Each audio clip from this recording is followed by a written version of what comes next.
Hi pilots, this is a test I did here to determine the functionality of the VAST software relative to the maximum height and the maximum distance settings. There's been some discussion lately as to whether or not those settings actually have any influence on flight at all. So I did this test in order to determine what happens when you fly beyond those settings. What I've done here is I went into my VAST software program and I altered my settings for maximum height down to 20 meters. I altered the settings for maximum distance to 100 meters. And then I went down to my local flight area and took off to see if, in fact, I could fly further and higher than that, or what would happen when if I did fly further and higher than that. I've included some photographs here, one that shows my firmware version, which is actually a very early version. And this is the version 3 Black Edition, CG035. And another picture that shows my actual settings in the VAST software. So sit back and we'll see what happens.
As you can see here, I've already flown well past 100 meters and certainly well above 20 meters in altitude.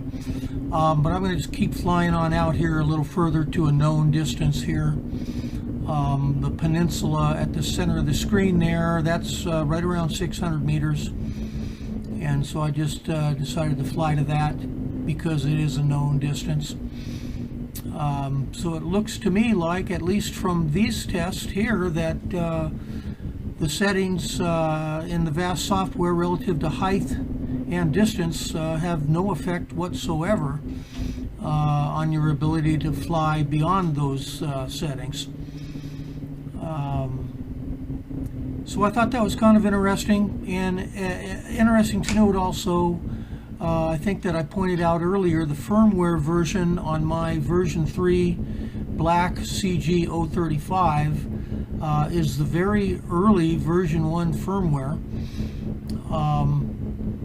And it surprised me a little bit. I thought on the version 3 Black Edition they might have included an updated firmware version. Apparently on mine anyway they did not do that, unfortunately, but I haven't found it necessary really to upgrade the firmware.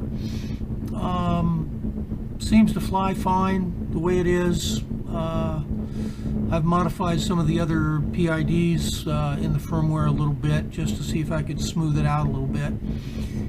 But it flies fine. It seems to fly okay. So anyway, I guess that kind of answers that question about the height and distance settings in the firmware, or in the VAST software rather, which I thought was kind of surprising. And you know, your guys' birds might behave differently. This is just the way mine happens to work, so others may have a different experience. So thanks for watching, you guys. I'm going to just let the video play out.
Anyway, thanks again for watching, you guys.